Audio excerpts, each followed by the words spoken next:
अभी आइंस्टाइन ने ऐसा कहा, कहते हैं कि भगवान एक सुपर साइंटिस्ट है, वो कोई जादूगर नहीं है। तो फिर आप इन सब बातों को झुठला कैसे रहे हो? अब ये दोनों सवालों का सवाल ही मेरे समझ में नहीं आया है। यानी समझो आइंस्टाइन ने कहा कि भगवान है, हालांकि आइंस्टाइन ने ऐसा कहा इसका कोई भी प्रूफ दुनिया में उपलब्ध नहीं है।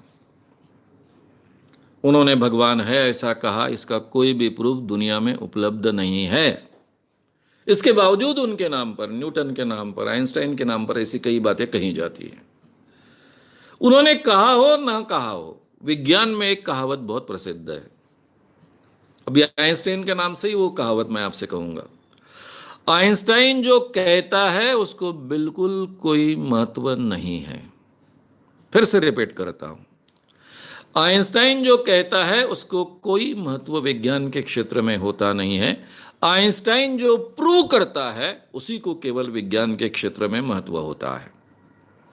हमेशा याद रखिए, बड़े से बड़े साइंटिस्ट ने क्या कहा, इसको विज्ञान के क्षेत्र में कोई महत्व नहीं होता है। वो जो प्रूव करता है, सिद्ध करता है, उसी को महत्व होता है। बड़े बड़े साइंटिस्ट जिनकी एक बात सच है, उनकी दूसरी बात झूठ है, ये बार बार आज तक सिद्ध हो चुकी है।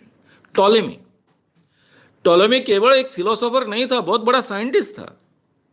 उसने कह दिया कि पृथ्वी स्थिर है और सूरज और चांद उसके इर्द गिर्द घूम रहे। तो टॉलेमी बड़ा साइंटिस्ट होने के कारण यह मत का प्रभाव इतना रहा कि यूरोप में और पूरे दुनिया में, भारत का एक आर्यभट्ट छोड़ा, उनका भी मत किसी ने स्वीकारा नहीं था। पूरे दुनिया ने 16वीं शताब्दी तक, यानी ब्रूनो कोपरनिकस और गैलीलियो आने तक, पृथ्वी स्थिर है, जियोसेंट्रिक है और उसके इर्द गिर्द चांद सूरज सब घूम रहे हैं, ऐसा ही माना था। लेकिन वो झूठी बात थी। टॉलेमी ने कहा था इसलिए उस पर विश्वास रखा था। उन दिनों में साइंटिफिक मेथड नाम की चीज इजाद नहीं हुई थी। जाने अनजाने में हम ये प्रोसेस का उपयोग करते होंगे, लेकिन यही प्रोसेस हमको सत्य तक पहुंचाती है और इसके आधार पर, इसके जांचने के बाद जो हमें मिलता है उसी को हमने सत्य कर कर स्वीकारना चाहिए। इस मत तक विज्ञान नहीं पहुंचा था, इसलिए उस जमाने में जो भी साइंटिस्ट अपने मत कहता था उसमें कितना साइंस है और कितनी बात सच नहीं है, ये जानने की या जांचने की कोई हमारे पास तरीका उपलब्ध नहीं था, या फिर जांचने का कोई तरीका उपलब्ध न होने के कारण हम किस बात पर विश्वास रखें, किस बात पर विश्वास नहीं रखें, इसके कोई मापदंड नहीं थे। आज के जमाने में वो है। इसलिए कहा जाता, और हमेशा ये याद रखिए, आइंस्टाइन ने जो कहा उस बात को कोई महत्व विज्ञान के क्षेत्र में नहीं होता है। आइंस्टाइन ने जो प्रूव किया उसी का केवल महत्व विज्ञान के क्षेत्र में होता है।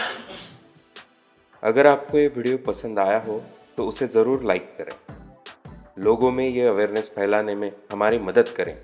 वीडियो को ज़रूर शेयर भी करें। तो हमारे YouTube चैनल श्याम मानव को विज़िट करें। ऐसे सारे वीडियोस का आनंद लेने के लिए हमारे चैनल को सब्सक्राइब करें। उसके लिए सब्सक्राइब बटन दबाएं। नए वीडियोस का नोटिफिकेशन पाने के लिए बेल आइकन दबाएं।